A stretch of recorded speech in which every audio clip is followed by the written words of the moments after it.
They always told us that Britain built its empire with ships, soldiers, and distant colonies.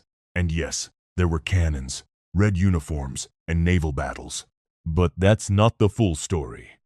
The real engine of Britain's rise was much quieter. It wasn't on the battlefield. It was inside marble buildings in London, behind polished wooden desks, in rooms filled with ledgers and signatures. Britain didn't just conquer with weapons. It conquered with credit. The bankers of London discovered something powerful. If you could turn debt into something stable and tradable, you could turn money into influence. And once money becomes influence, empire follows almost naturally. To understand this, we have to go back to the 17th century. England wasn't yet the giant we imagine. Spain and Portugal had global territories. France was rising. The Dutch Republic dominated trade with its navy and advanced financial markets. England was short on money. Wars had drained the treasury. Kings borrowed and defaulted.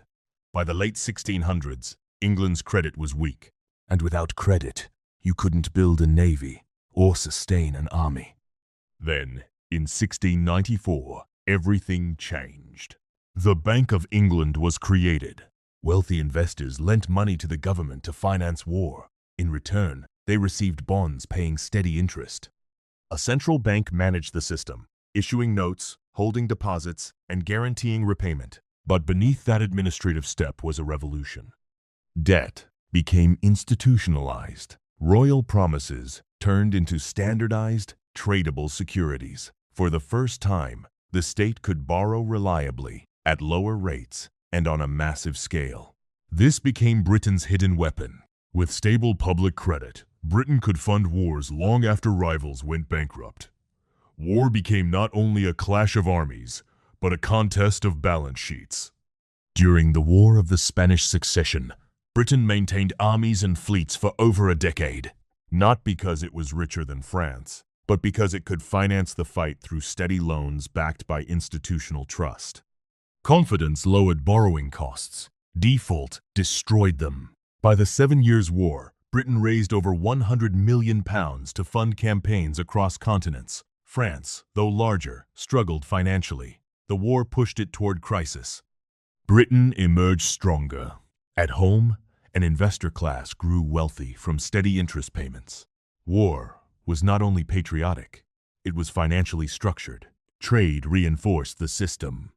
The East India Company became a hybrid of corporation, government, and army. Investors bought shares expecting dividends from spices, textiles, and opium. Profits flowed from conquest and taxation in India back to London. A cycle formed.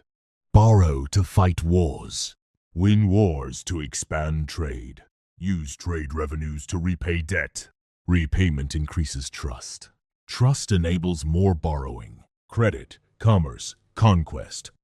During the Napoleonic Wars, Britain borrowed over £600 million. Interest payments consumed huge portions of government spending. Yet investors continued lending because they trusted the system. Britain didn't just defeat Napoleon militarily, it outlasted him financially. But there was a cost. Taxes on everyday goods rose. Ordinary citizens paid more, so bondholders could receive interest. Financial power concentrated. Bankers gained influence over governments. Money and political authority fused. In China, during the Opium Wars, finance again shaped events. Britain's demand for tea and silk drained silver. To reverse the flow, opium from India entered Chinese markets. When China resisted, military force followed. Trade imbalance became military intervention. And once again, profits strengthened London's financial center.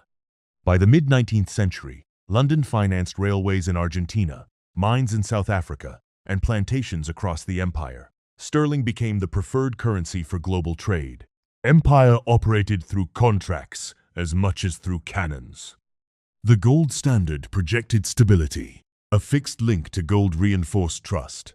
Investors worldwide bought sterling assets. Cheap borrowing and expansive lending reinforced dominance. But the system produced inequality. Investors enjoyed steady returns. Colonized regions experienced extraction and imposed debt. India generated revenue, yet suffered famine while exports continued. Efficiency for markets, hardship for populations. The pattern is clear. Britain's dominance rested on financial architecture. Risk converted into opportunity. Crisis converted into expansion. Debt converted into leverage. Even the rise of the United States in the 19th century involved British capital financing, infrastructure, and bonds. Influence flowed through balance sheets, and this structure did not disappear. Modern national debt systems, bond markets, war finance, and sovereign borrowing all descend from this framework. The fusion of credit and state power continues. Today, when you hear about sovereign bonds, quantitative easing, or international bailouts, you are witnessing the same structural logic. Control the financial system, and you influence history. That was the lesson Britain's bankers understood centuries ago. The uncomfortable question is whether the system has changed or only evolved. When global debt expands into the hundreds of trillions, when conflicts are financed through borrowing rather than immediate taxation, when financial bubbles burst and losses concentrate downward while creditors remain protected, the historical echo becomes difficult to ignore. Financial literacy is not optional. Understanding how money and power intertwine is a form of protection, because systems built on credit and confidence reward those who understand them and penalize those who don't. History doesn't repeat in identical form, but it adapts. If this perspective helped you see the structure behind empire a little more clearly, subscribe to the channel and support the work with a like. It helps the algorithm surface serious financial history instead of noise. This is The Financial Historian. And the answers are always in the past, if you know where to look.